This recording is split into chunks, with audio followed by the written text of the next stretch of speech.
Okay traders, in this video we're going to be taking a look at the Supertrend Indicator for the MT4 platform.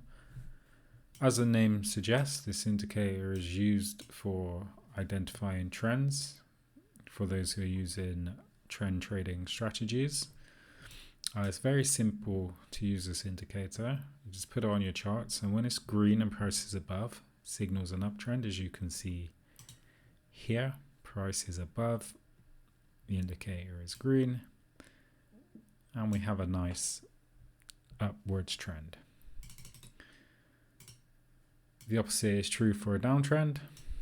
Price has to be below the indicator and the indicator has to be red, as you can see here in this example of a downtrend. Now that's the basics of the indicator. It's very easy to use, therefore making it suitable for all types of traders.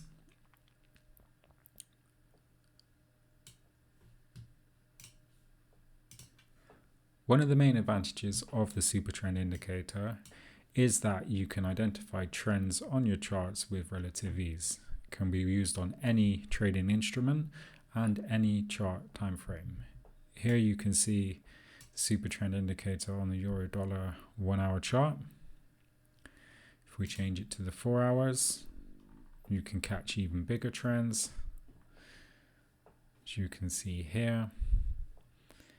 And you can go down to the lower chart time frames, like the 15-minute, and you can catch trends also on there. Now, one of the disadvantages of the indicator is it doesn't work as well in ranging markets. So if we switch back over to the 1 hour chart, you will see here we were in a range. And therefore, if you were to have traded short or sell trades every time price fell below the indicator, there's a good chance, unless you had really good timing, that you could have been whipsawed in and out of trades. Okay, and the same applies if you were trading long buy trades here, here, and here. That being said, there's still ample opportunity to gather some profitable trades. So, how to avoid such a scenario?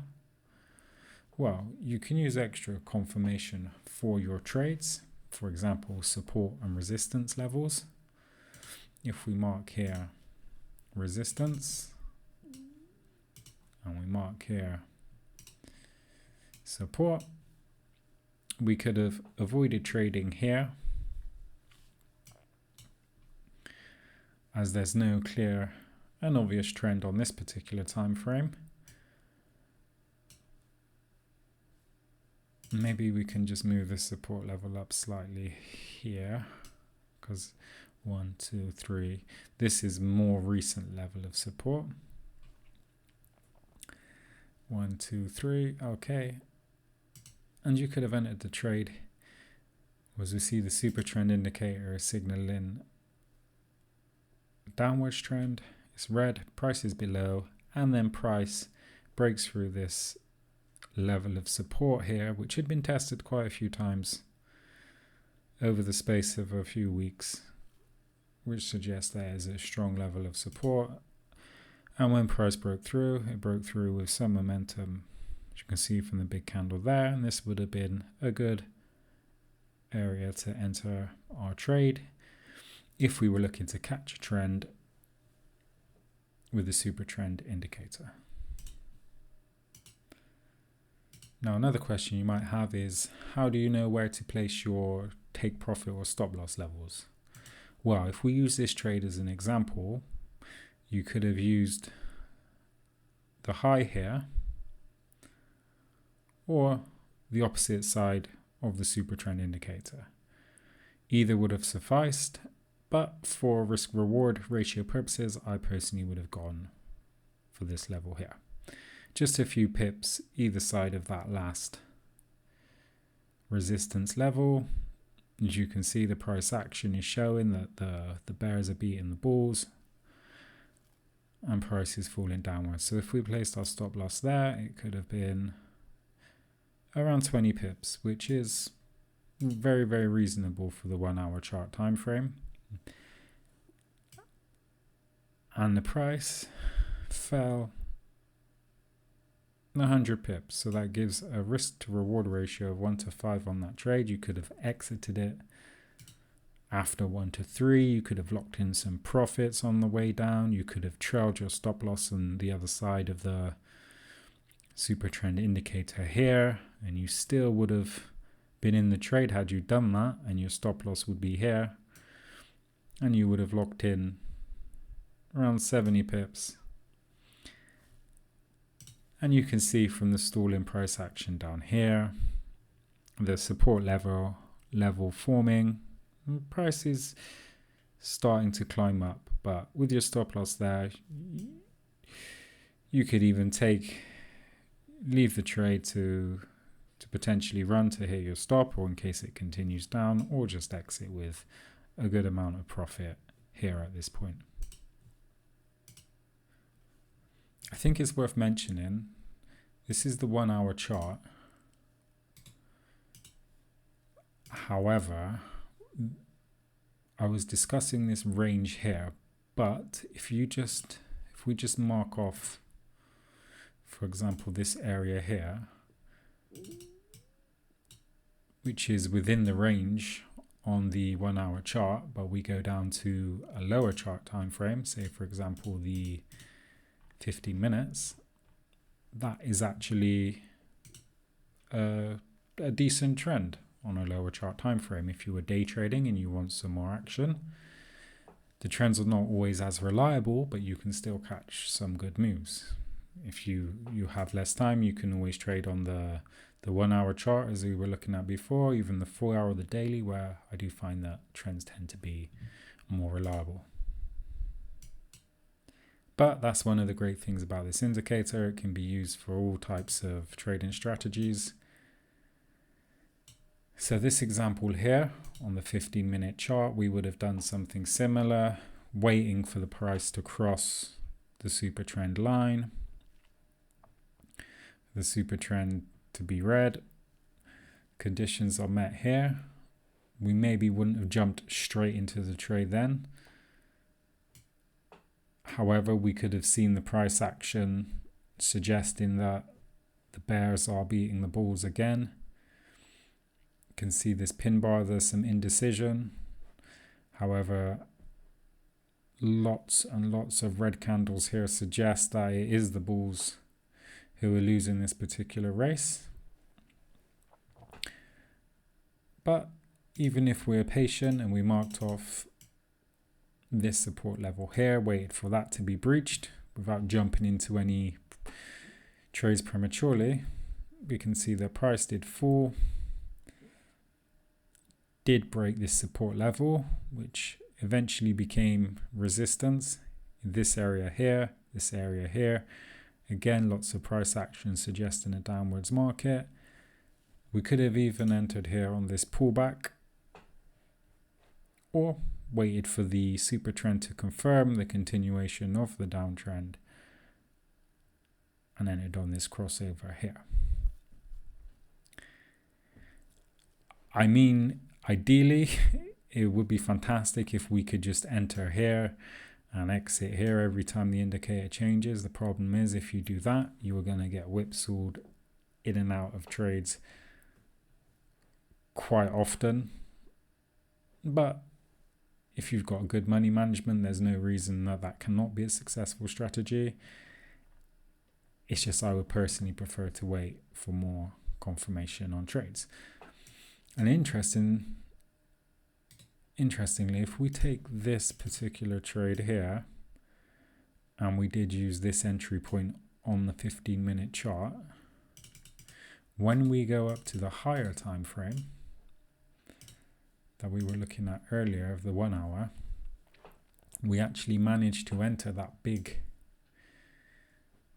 downwards trend at an earlier opportunity by honing in on the lower time frame. So we got in here, whereas on the 1 hour chart we would have got in here. Okay, that's only 30 pips difference, but it still would have been a good entry point. And the 1 hour chart would have also given us confirmation with the Supertrend indicator showing a downwards trend. So there is really so many different ways you can use the Supertrend indicator. However, as you can see, confirmation can improve the performance. I mean, if we look at this situation here, you wouldn't really want to sell, buy, sell, buy, sell, because the market's quite choppy there. And probably for the effort, it might not be worth the risk of getting chopped in and out of trades. It's better to try and catch big moves like this one here. So in this particular example, the Supertrend indicator is predominantly green, showing a good trend. Upwards direction, we have an area of support here where price held up very well. We had an area of resistance here, which coincided with price bouncing from the support, breaking up through the resistance, strong upwards momentum from the Supertrend indicator, and a nice upwards trend. This would have been a good trade. You could have placed stop loss in this instance on the other side of the resistance level when it was breached, which would have given you a very, very tight stop loss of around 10 pips. And with a risk to reward ratio of 1:3, you would have exited for a nice profit around this area, which also coincides with some consolidation. Some price action suggesting that the market is unsure and it could be reversing, which it did. Even if you use the Supertrend for your stop loss, you probably would have been taken out around this area. However, if you stuck to the initial stop or trailed the price further, you could have caught double the amount of pips, ridden the trend all the way up to here. Again, I want to point out what I was saying about different time frames. We might not have been able to time the entry on the 1 hour chart for this big up move here, because let's be honest, it looks like a choppy market on the 1 hour charts. However, if we go down to the 15-minute and find that same area, we can see there was more of an obvious trend. That being said, I probably would have avoided this situation myself due to this volatile price action preceding it. However, if you did decide you wanted to catch such moves on the 15-minute charts, you could have waited for the price to pull back here.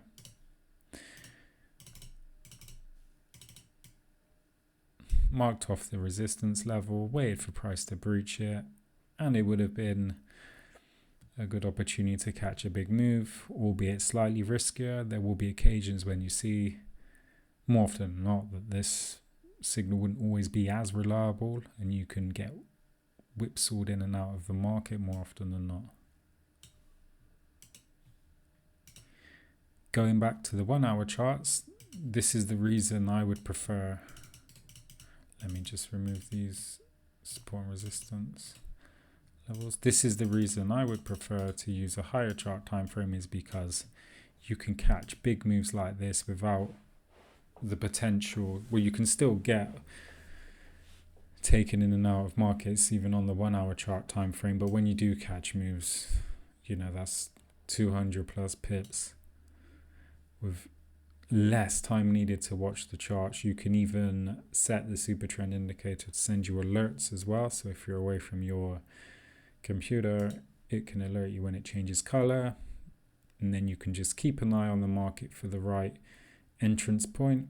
If we go here when it turned green, okay, you could have, if you don't have the time or don't want to mess about with any additional analysis, you could have just entered straight away there and put your stop loss below, and it would have been a great trade. However, more conservative traders could have marked out this level of resistance here, waited for price to breach it around here. When price did, came back, and that resistance level became support, and price continued. You could have entered here, place your stop loss below the Supertrend indicator, just 10 pips, and still would have made a good move of 100, 150 plus pips if you held your nerve all the way to here.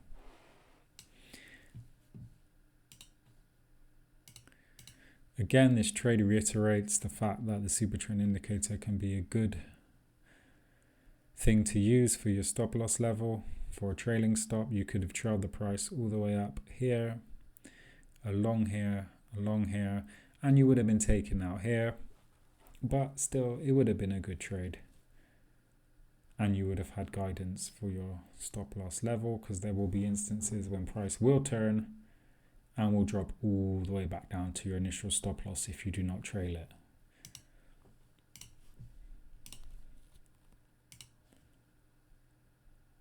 Okay, so I think we've covered some of the basics of the Supertrend indicator. I think it's one of the top indicators for those who are looking to trade trending markets. However, I wouldn't use it blindly. I'd look for extra confirmation through price action, primarily support and resistance. And of course, you can use other indicators, oscillators such as the CCI or the RSI to wait to time the entry on overbought or oversold market conditions. The problem with that is you may miss some trading opportunities. However, we've taken the RSI here. The RSI agrees that the market is oversold, which coincides with the Supertrend suggesting bullish momentum. The RSI here is still below the overbought level, so really you could have entered anywhere before the overbought RSI level, and that would have been additional confirmation for that particular trade. We could also put